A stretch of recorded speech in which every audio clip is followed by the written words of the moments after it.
And welcome back, everybody. Thanks for tuning in. You can see my air cleaner came out pretty okay. It's a little bit on a funny angle because this is a Magnum motor and the breather is in the wrong spot. It's not in the middle. There's no AC. It's completely in the wrong spot. If you have AC, it's over here. And it's pretty small, it's compact, but the stock air conditioners for the year kind of set back because the whole unit is large and this is a little bit more in the way. This cutout is for the hose and the air conditioning, but so it's, you know, it's kind of like canted to the side. And being that I'm in Florida, I really don't need this. But if I ever take a trip back up New York when it's cold, someone please shoot me, but at least I can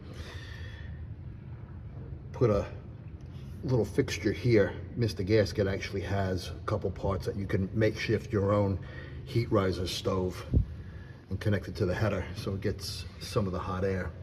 But that's not really why I'm here. I'm kind of jamming this video in for someone that had requested me to do this video. And they said, how do you put super stock springs on the later suspension with the ISO suspension?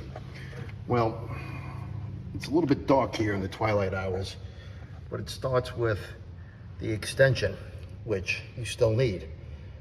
In the description below, I'll put in exactly how long that is, but I believe this is the correct one for the B bodies. And you can see it's actually a pretty darn large piece of metal. I have it in the upper hole in an attempt to keep the height down. I guess part of the key is exactly what springs these are, but we'll get to that in a second. Because we all know the ISO suspension is kind of weird. So you can see right here, I took a, my son-in-law made a large washer out of some spare brackets off of another engine, and it was the same thickness as this metal here. He cut it round.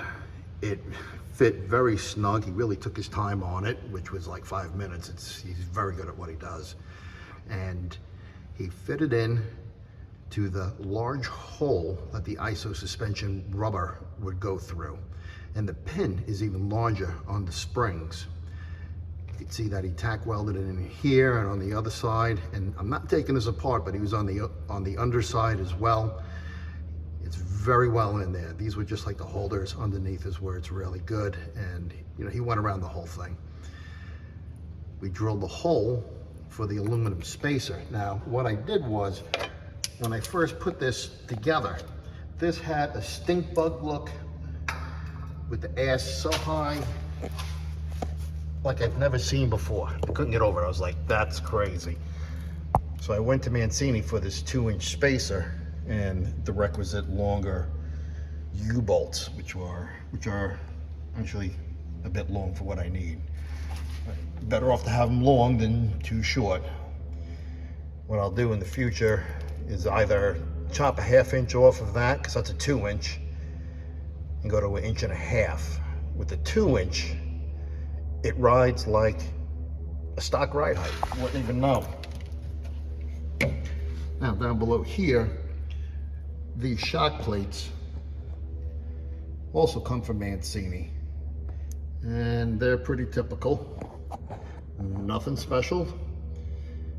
You could see the hole where the bolt comes through that holds the spring pack, the individual springs together, is regular standard size, because this is just a regular spring. These were the 3,800 pound springs from Mopar. I think I got a part number over here. Let me swing around.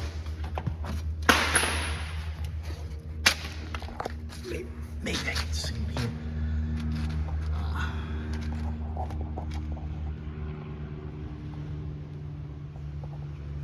Now that's better for you guys to read. The super stock spring ending in 461 and its mate on the other side. Guess we could take a quick look and see what that's all about. Maybe we'll find out the exact part number. I don't know if it's 60 or 62, I forget. But maybe we can find it very quickly. It's not on the front.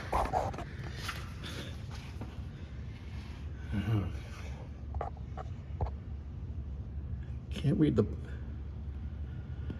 P3690460. And the other side that I was just at is P3690461. These are the leaf springs that I used. And they have this thing, stink bud crazy high. It was insane. I think you've seen in other videos that I've had this thing sitting on the floor, and you know, kind of looks stock and normal, and you know, it is what it is. But that was crazy high. It really was.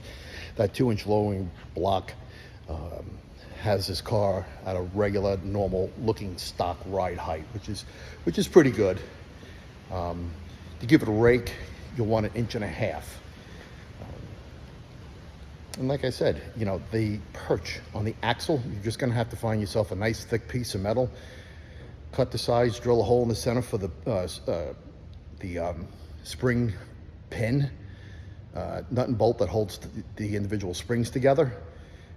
What else? Well, the spacer block is round as opposed to the hex head on the other side of the springs, but that's how you install super stock springs in your B-body.